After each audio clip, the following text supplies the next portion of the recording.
Class 8 এর প্রিয় শিক্ষার্থীরা, আমরা এখন এই ভিডিওতে তোমাদের এই যে 13 অধ্যায়ের কোষে দেখি 13.1 এর এই 2 এর উৎপাদকে বিশ্লেষণ করি এখানকার এই 3 নম্বর প্রশ্নটি আমরা এখন খুবই সহজ সরলভাবে আলোচনা করে সমাধান করব। তো প্রিয় শিক্ষার্থীরা, তোমরা মনোযোগ সহকারে দেখো। আমরা প্রথমে প্রশ্নটি একটু ভালোভাবে পড়ি। প্রশ্ন এখানে দেওয়া রয়েছে p square minus 3q square whole square minus 16 p square minus 3q square minus 63। এখানে প্লাস 63 হবে, ঠিক আছে? এই মাইনাসটিকে প্লাস করে দিতে হবে, প্লাস 63। এই সংখ্যামালাটির আমাদের উৎপাদকে বিশ্লেষণ করতে বলা হয়েছে। তোমরা ভালোভাবে দেখো, অবশ্যই তোমরা ভালোভাবে বুঝতে পারবে। তো প্রিয় শিক্ষার্থীরা, আমরা এই যে 2 এর 3 নম্বর প্রশ্নটি সমাধান করি। দেখো, এই যে p square minus 3q square whole square minus 16 p square minus 3q square plus 63 রয়েছে, ঠিক আছে? এই যে এই দুটি পদ কিন্তু একই, P square minus 3q square, P square minus 3q square. তো আমরা এই দুটি পদকে একটি অন্য যে কোনো এক পদী সংখ্যা ধরে নেব, ঠিক আছে? দেখো, আমরা এখানে এ ধরে নিচ্ছি। এই এ, এই স্কোয়ার, এই মাইনাস এই 16, এখানে আমরা এ ধরে নিচ্ছি, প্লাস এই 63। এই আমরা এখানে বন্ধনীর মধ্যে লিখে রাখবো P square minus 3q square সমান এ ধরে। আমাদের উৎপাদকে বিশ্লেষণ করতে বলা হয়েছে। তো আমরা এখানে মধ্য সহগের মাধ্যমে উৎপাদকে বিশ্লেষণ করব। মধ্য সহগ মানে এই যে মাঝখানের পদটির সহগ সংখ্যা হচ্ছে 16। এই 16কে বিশ্লেষণ করে আমরা উৎপাদকে বিশ্লেষণ করব, ঠিক আছে?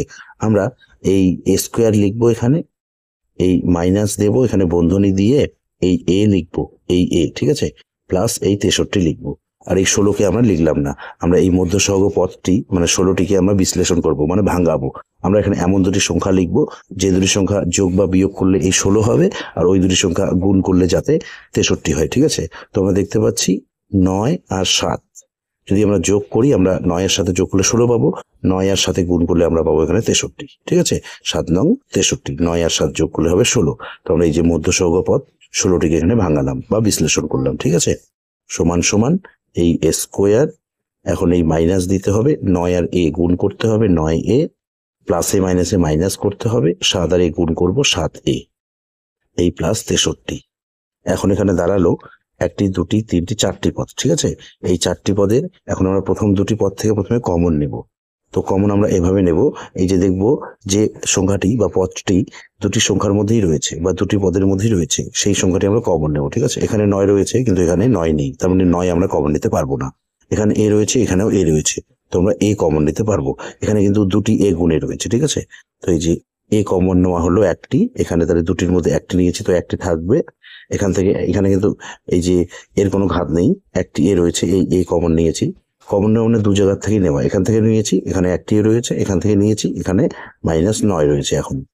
এরপর এই যে এখান থেকেও কমন নিতে হবে। এখানে আমরা এই যে মাইনাস নেব প্রথমে, তারপর এই যে এখানে 7 রয়েছে, এখানে কিন্তু 7 রয়েছে, 7 নং 63। আর এই যে এখানে এ রয়েছে, এখানে কিন্তু এ নেই, মানে এ কমন নিতে পারবো না। আমরা এখান থেকে 7 7 কমন নিতে পারবো। এখানেও 7 রয়েছে, এখানেও 7 রয়েছে, 7 নং 63। তো আমরা 7 কমন নেব, এখানে থাকবে এ। এখন এখানে আমরা এমন একটি চিহ্ন বসাবো যাতে এই চিহ্ন আর এই চিহ্ন গুণ করে প্লাস হয়, ঠিক আছে? তো আমরা এখানে মাইনাস বসাবো, মাইনাসে মাইনাসে প্লাস হবে। আর এখান থেকে আমরা 7 নিয়েছি কমন, এখান থেকেও 7 নিয়েছি, এখান থেকেও নিয়েছি। এখন এখানে 9 রয়েছে, এই সমান সমান। এখন এখানে এই সংখ্যামালা, এই সংখ্যামালা বা এই পথ থেকেও কমন নিতে হবে। তো আমরা দেখতে পাচ্ছি a-9, a-9 দুটি সংখ্যামালাতেই রয়েছে। তো আমরা a-9 কমন নেব, এখানে থাকবে এই এ, এখানে থাকবে এই -7 সমান সমান। এখন পূর্বে আমরা এই যে p square minus 3q square এর জায়গায় এ লিখেছি, এখন আমরা এখানে এর জায়গায় সেই P square minus 3q square লিখবো, ঠিক আছে? এই -9। একইভাবে এর জায়গায় আমরা লিখবো P square minus 3q square -7। আমরা এখানে বন্ধনীর মধ্যে লিখে রাখবো এ সমান P square minus 3q square বসিয়ে।